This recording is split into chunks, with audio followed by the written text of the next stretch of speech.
হাসিনা পালিয়ে যাওয়ার পর থেকে কিন্তু আওয়ামী লীগের অনেক বড় বড় লিডারদেরকে কিন্তু গ্রেফতার করা হয়েছে, কিন্তু এখন পর্যন্ত শেখ পরিবারের একটাকেও গ্রেফতার করা হয়নি বা গ্রেফতার এখন পর্যন্ত আমরা দেখিনি বা আমাদেরকে দেখানো হয়নি। এটার কারণ কি আমরা জানতে চাই, জাতি জানতে চাই।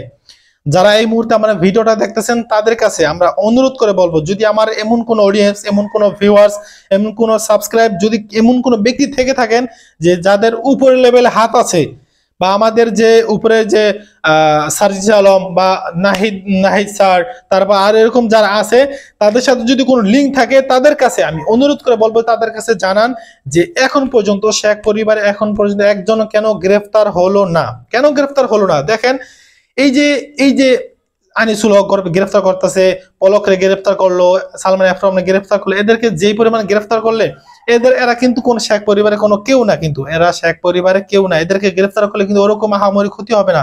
কিন্তু যদি এই যে শেখ পরিবারকে মানে তাদেরকে যদি গ্রেফতার না করা হয়, পরবর্তীতে কিন্তু আবার পস্তাতে হবে, পরবর্তীতে কিন্তু পস্তাতে হবে, বারবার বলে দিচ্ছি আমি, পরবর্তীতে কিন্তু পস্তাতে হবে।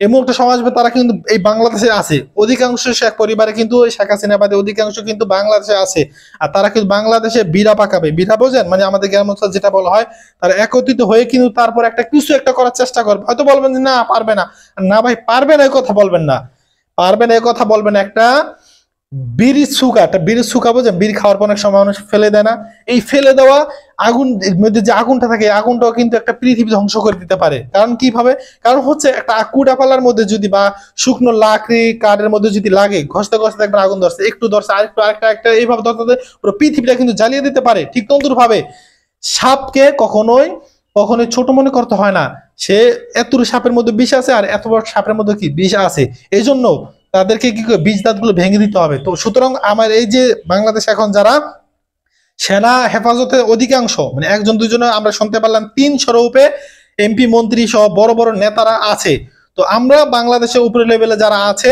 তাদেরকে আছে আমরা বলবো যে সেনাবাহিনীর কে অতি সত্বর বলেন যে যারা এখন পর্যন্ত এই সেনাবাহিনীর আওতায় আছে তাদেরকে দ্রুত গ্রেফতার দেখান, তাদেরকে যত সম্ভব শাস্তির আওতায় আনেন, না হয় কিন্তু পরবর্তী দেখবেন আমাদের আবার পস্তাতে হবে। বারবার বলে দিচ্ছে পরবর্তী কিন্তু আমাদের আবার পস্তাতে হবে। আর কোনো কথা নয়, এই ভিডিওটা বেশ বেশি একটু শেয়ার করে দিবেন, সকলকে একটু জানার সুযোগ করে দিবেন। কেন সুযোগ করে দিবেন, কারণ হচ্ছে যাতে করে এই আওয়াজটা তুলতে পারে, এই যে শেখ পরিবার কেন এখন পর্যন্ত গ্রেফতার হয়নি, একজন মানুষও না, একজন মানুষ গ্রেফতার হয় না, কারণ কি, কারণটা কি ভাই, এটাকে নিয়ে কিন্তু এখন মোটামুটি সোশ্যাল মিডিয়ায় আওয়াজ উঠতেছে, আর উঠবে। আপনারা যদি ভিডিওগুলো শেয়ার করে দেন, সবারকে জানার সুযোগ করে দেন, তাহলে দেখবেন আর উঠবে ইনশাআল্লাহ। তো আর কোনো কথা না, ভিডিওটি বেশি একটু শেয়ার করে সবার মাঝে একটু পৌঁছায় দেওয়ার চেষ্টা করেন। আল্লাহ হাফেজ। আলহামদুলিল্লাহ, অবশেষে একজন বৃদ্ধা মহিলার মুখে মানব সেবা ফাউন্ডেশন হাসি ফুটাতে পেরেছে। তো এই জন্য আল্লাহ পাক রব্বুল আলামিন দরবারে শুকরিয়া, আলহামদুলিল্লাহ। আসসালামু আলাইকুম ওয়া রাহমাতুল্লাহি ওয়া বারাকাতুহু। সম্মানিত ভালোবাসার মানুষগুলো, আশা করছি আল্লাহর রহমতে সবাই ভালো আছেন। আলহামদুলিল্লাহ, আপনাদের দোয়া এবং ভালোবাসায় এবং সহযোগিতায় অনেক ভালো আছি। দর্শক শ্রোতা, আজকে আমরা যাচ্ছি একজন বৃদ্ধা মহিলার কাছে, যার কিনা কোনো সন্তান নেই, না আছে কোনো মেয়ে, না আছে কোনো ছেলে, না আছে স্বামী। এমন একজন তার গার্ডিয়ান বা তার কোনো একজন লোক থাকবে যে তাকে কামাই করে খাওয়াবে, এমন কোনো লোক তার নেই। তিনি একেবারেই বৃদ্ধ। কি এরকম বৃদ্ধ আজকে আপনারা দেখবেন, নিজ চোখে দেখবেন। আপনাদেরকে সেখানে নিয়ে যাব, নিয়ে যাওয়ার পরে আপনারা দেখতে পারবেন অনেক কষ্ট হয়েছে। এই যে ব্রিজটা দেখতে পাচ্ছেন, এই ব্রিজটা দিয়ে আমাদের যে বাথরুমে যে চাক্কিগুলো সেগুলো আনতে খুবই আমাদের কষ্ট হয়েছে। তো তারপর আলহামদুলিল্লাহ, শুকরিয়া আলহামদুলিল্লাহ, একজন গরিব লোককে, একজন অসহায় মানুষকে যে সাহায্য করতে পেরেছি, এজন্য আসলে নিজেকে আমি অনেক ধন্য মনে করি, ছোট মনে করি। একেবারে আমি নিজেকে ছোট মনে করি, কিন্তু আমি এই মানব সেবা ফাউন্ডেশনের সাথে সবসময় লেগে থাকি। কত কষ্ট যে করছি সেটা আল্লাহ পাক রব্বুল আলামিন ভালো জানে। এত কষ্ট আমি 6 মাসও করি না, যে কষ্ট আমি আজকে একটা দিনের জন্য শুধু করেছি, একটা দিনে করেছি, এই শুধু মাত্র এই বৃদ্ধা মহিলার মুখে একটু হাসি ফোটানোর জন্য, শুধু এই বৃদ্ধা মহিলার মুখে হাসি ফোটানোর জন্য এত কষ্ট করেছি।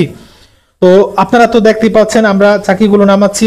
এই বৃদ্ধা মহিলার সাথে আমার সাথে যখন দেখা হলো, এই বৃদ্ধা মহিলা আমাকে দেখে সাথে সাথে কান্নাকাটি করে দিয়েছে যে বাবা, আমার একটা বাথরুম নেই, আমি অন্যের বাথরুমে যখন যাই তারা গালাগালি করে, বাজে কথা বলে, মন্দ কথা বলে, আমাকে অন্তত না পারো বাবা 2টা চাকি দিয়ে আমাকে একটা বাথরুম বানিয়ে দাও।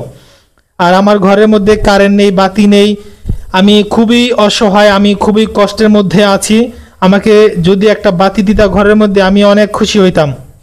তো এই যে একজন বৃদ্ধা মহিলার মুখে যখন এই কথাগুলো শুনলাম, তখন আমার মানে আমি মনে হয় এই দুনিয়াতে আমি নেই, মানে এতটা কষ্ট পেয়েছি যে কিভাবে সম্ভব এই বৃদ্ধা মহিলা দুনিয়াতে এত মানুষ বেঁচে থাকতে, এই বৃদ্ধা মহিলা এত কষ্ট করবে, এটা কখন হতে পারে না। তো সাথে সাথে আমাদের মানব সেবা ফাউন্ডেশনের যারা সদস্য আছে তাদেরকে সাথে সাথে আমরা জানিয়ে দিলাম। জানিয়ে দেওয়ার পরে তারা একটা পদক্ষেপ নিল। আর সবচেয়ে মজার বিষয় হচ্ছে এই যে মানে বাচ্চাদেরকে দেখতে পাচ্ছেন, এই বাচ্চাগুলো আমাদেরকে অনেক আনন্দ দিয়েছে, এই যে বাচ্চাগুলো আমাদেরকে অনেক আনন্দ দিয়েছে। তো একটা কষ্টের কথা এখানে বলি, এখানে এই যে বাচ্চারা দেখছেন কিন্তু অনেক কষ্ট করতেছে, তারা আমাদের সাথে সহযোগিতা করেছে, কিন্তু এখানকার যে মানে পুরুষ লোকগুলো, বড় বড় লোকগুলো, ধনী লোকগুলো, একটা লোক আমাদের পাশে দাঁড়ায়নি, বরং আমাদের বিরোধিতা করেছে। এই মহিলাকে যে আমরা টয়লেট দিয়েছি, ফ্যান দিয়েছি, লাইট দিয়েছি, তারপরে কারেন্টটা যে লাইট সাইড লাইট আমরা টেনে দিয়েছি, সাথে সাথে আমরা বিদ্যুৎ খাম থেকে নিতে পারি নাই। তো এই সাইড লাইন যে টানবো এটা পর্যন্ত আমাদেরকে সাহায্য করতে অনেকে নাকচ করেছে। তো এই জন্য এই সমস্ত মানুষদের জন্য খুবই আফসোস, পরিতাপের বিষয়। তো যাই হোক ভাই, বৃদ্ধা মহিলাকে যে আমরা এতটুকু সহযোগিতা করতে পেরেছি আপনাদের সহযোগিতায়, আপনাদের সহযোগিতা, কিন্তু এটা কিন্তু আমার কোনো ক্রেডিট না ভাই, সম্পূর্ণ আপনাদের ক্রেডিট, আপনাদের সহযোগিতার কারণে কিন্তু আজকে মানব সেবা ফাউন্ডেশনের পক্ষ থেকে এই বৃদ্ধা মহিলাকে আমরা একটু সহযোগিতার হাতটা বাড়িয়ে দিতে পেরেছি।